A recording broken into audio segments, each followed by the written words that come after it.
a young beggar girl, known only as Korwa, had spent years surviving on the unforgiving streets of Salem. She remembered nothing of her past, not her family, not her name, not even the reason she bore no life gem, the precious jewel given to all true citizens of the kingdom.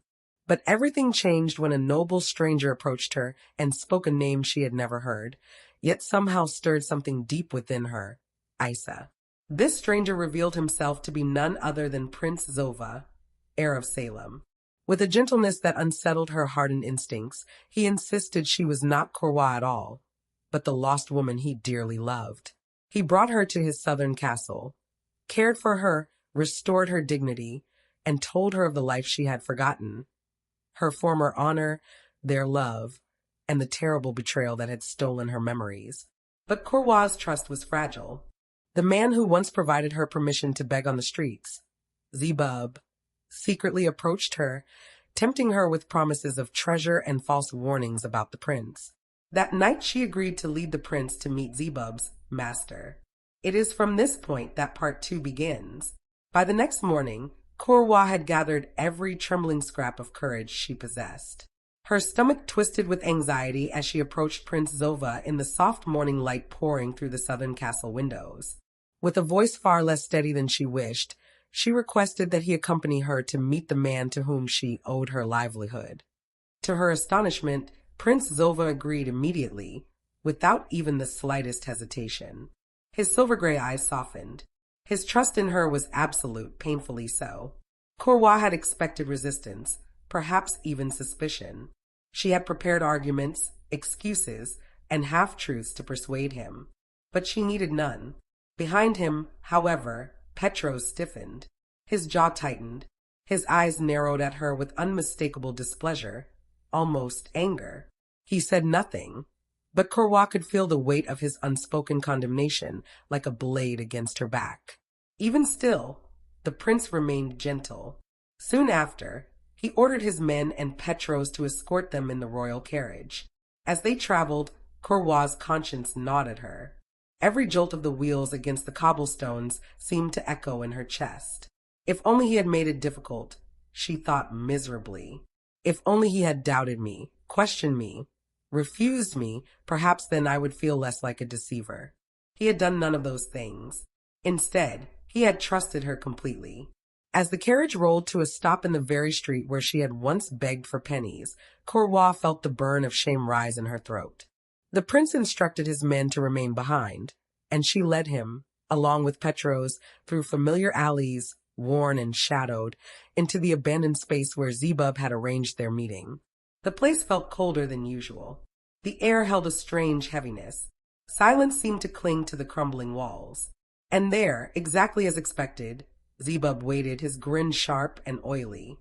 But beside him stood a man unlike any Korwa had ever laid eyes on. He was impossibly tall, towering, broad as a fortress gate. And his eyes, those eyes glowed with a sinister red light that pierced through the dimness. Korwa felt the hairs on her arms stand upright. Her breath hitched. She needed no introduction to know instinctively that this was a being far beyond Zebub in power and malice. The giant's gaze was fixed entirely upon the prince, as though no other living soul existed. Then, with a smooth voice dripping poison, he spoke. "Prince Zova, what a pleasure to meet you in person. I have an offer that is too good to refuse." A chilling smile curved across his face. "I wish to make you the ruler over my kingdom, which shall be greater than Salem. All you need to do is swear your allegiance to me, that you shall be loyal to me and me alone." The words turned Korwa's blood cold. Treason, not whispered, not hinted, declared openly. She gasped in horror, and immediately panic washed over her, because now there was no way to prove she had not orchestrated this meeting intentionally. Prince Zova, however, did not flinch. He did not startle. His expression remained calm, yet cold, colder than she had ever seen. His voice dropped into a tone she had never heard him use. "You should know that death is the price for such treasonous words." This was no gentle prince. This was the crown prince of Salem, protector of the kingdom, defender of righteousness. In this moment, Korwa remembered he was not merely kind. He was powerful. But the giant only smiled wider. Even if I am to die for treason, do not think I shall die alone. I shall take your foolish beloved with me as my accomplice. Kurwa's heart froze. No, she cried, stepping forward. I swear to you that I knew nothing of his plans. In truth, it is the first time I am meeting him, for I spoke in the past to him through this man. She pointed frantically at Zebub. Prince Zova's fierce expression melted instantly into gentleness. I believe you, Isa. He used the name she had rejected, the name she didn't feel worthy of, yet on his lips it sounded full of love and certainty. There is only one thing to do, and that is to finish off this traitor of the kingdom, here and now. He unsheathed his sword. The giant laughed, a terrible, rumbling sound, and clapped his hands. In an instant they were surrounded. From the shadows, from behind rotting walls, from cracks in the earth itself, creatures and men appeared. Hissing, growling, hundreds, soon nearly 1,000 of them encircled the three of them. Kurwa trembled so violently she could hardly breathe. The giant leaned close to her, his foul breath hot on her ear. Come, Kurwa, my lowly servant. I shall kill the prince and his knight here, but I shall spare you, for I know you shall be useful to me in my plans for the future. His tone was casual, almost bored, as though discussing a piece of livestock. Kurwa's mind spun. She had caused this. Her decision had brought them into a trap. Petros and the prince, two noble men, would die because of her selfishness and fear. The promised treasure chest flashed through her mind. The hope of living comfortably at least once in her miserable life, of having bread, a warm bed, safety, and she was terrified of dying. That fear swallowed her. I'm sorry, she whispered, voice cracking, and she stepped away from Prince Zova, away from safety, away from love. She walked toward the giant. Petros exploded. You traitorous wretch. He made a move as though to strike her down, but the prince raised his arm. As I have told you, Petros, you must not speak to my beloved in such manner. Surely, you do not expect her trust so easily when she has not truly known me. Prince Zova turned to her and smiled. Even now, even after her betrayal. Do not worry, Isa. I forgive you. These words broke her. Tears spilled from her eyes in uncontrollable rivers. But the giant's voice thundered over her grief. Kill them. The mob surged. Kurwa squeezed her eyes shut, unable to watch the man who loved her die.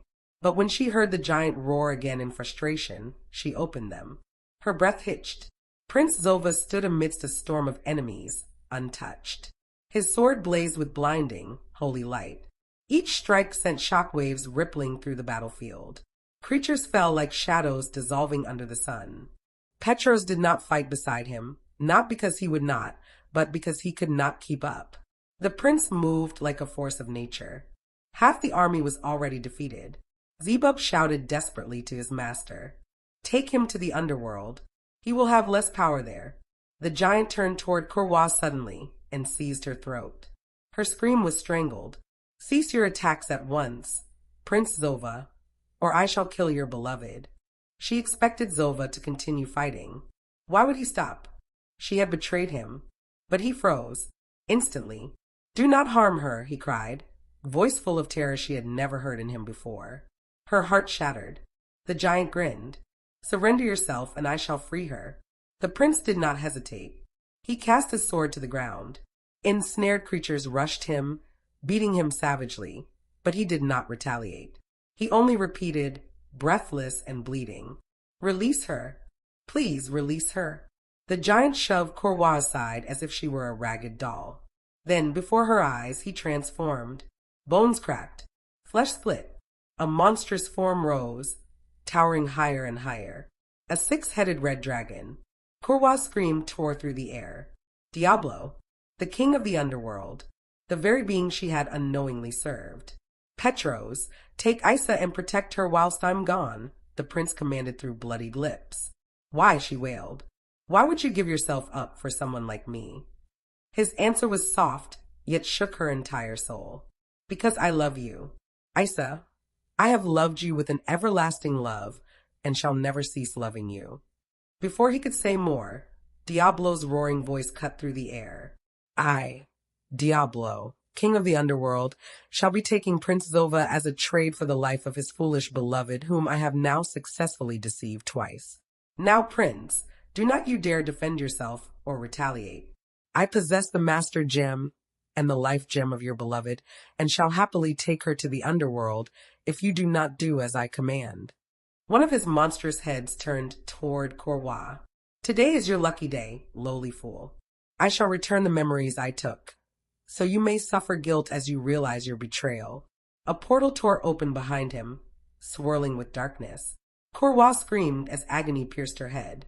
Memories flooded back, bright, burning shards. The palace, the king's kindness, young Zova smiling, Zebub's deception, her stolen life gem, the master life gem placed in her hands, her fall from glory to beggary. She remembered everything. Prince Zova, she cried. Please, please return him to me. But Diablo only laughed as he dragged the prince and Zebub into the underworld. The portal slammed shut. Silence fell like death. Miss Corwa, Petros's voice was gentler than she had ever heard it. He approached her slowly. To her astonishment, he looked at her not with hatred, but with pity. We must leave at once. I shall take you to the southern castle where you will be safe. She wanted to tell him she was Isa, truly Isa, but the world tilted around her. Her knees collapsed. Petros caught her just before she fell unconscious. When she awoke, she was in the luxurious bed of the castle once more. But the room no longer felt comforting. It felt like a tomb of her failures. Petros sat in a chair beside her, rising the moment she stirred. I feared you would meet the same fate as His Highness, for you have been unconscious since yesterday. His politeness stunned her. Why are you being kind to me? She whispered brokenly. I should have expected to have been killed by your own hands as soon as the prince was gone. Petros shook his head firmly. No, I could never kill the one who was ransomed by the prince. I in fact must protect that which he gave his life for, so his sacrifice would not be in vain. His words pressed her into deeper sorrow. After ensuring she was stable, he left her alone with her torment. Corwa could neither eat nor sleep. Nightmares clawed at her whenever she closed her eyes. By the next day at noon, she wandered the castle fields aimlessly, contemplating surrendering herself for her crimes. Footsteps approached, soft, steady. She turned and froze. Her heart nearly stopped. Isa. The voice was unmistakable. Her breath hitched. Prince Zova. She said his name like a person beholding an apparition. But he stepped toward her, warm and alive. Yes, Isa, it is I. He extended his hand. She reached, but snatched her hand back, overwhelmed. She reached, but snatched her hand back, overwhelmed. No, I am not worthy to be called Isa anymore. I shall remain Corwa, for even as a beggar, I had more worth than the traitor I am. But Zova only smiled. Isa, I do not need you to be worthy, to love you. I chose to love you regardless of what you've done, or what you'll do in the future. All I desire is your heart, Isa. I want you to choose me as I have done you. Her tears flowed freely. Although I do not know how you can love such a wretch like me. But this time, I shall take you at your word. How could I not give you my heart after all you've done? I wish to give you my heart, my soul, my life. Joy lit his face. That, Isa, is all I needed to hear. Now we can be betrothed, till my father gives a date of his choosing for our wedding. Tenderly, he touched her face, grounding her in the reality of his love. She looked up at him in awe. But how could this be? I saw you taken to the underworld.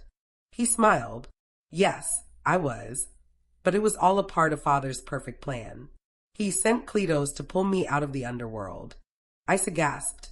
Kletos, the being formed from the king's very essence. But how could he still accept me despite all I have done? Zova took her hands. It is because when he chose to love you, it was without any conditions. He explained everything. The father's plan, the rescue, the defeat of Diablo, the restoration of all stolen gems, and the replication of the master life gem through Kletos. Isa felt her guilt lift, replaced by peace, joy, and overwhelming love. She threw herself into his arms. His embrace was warm, unshakable. I love you with everlasting love, my dearly beloved, he whispered. And for the first time, Isa believed every word.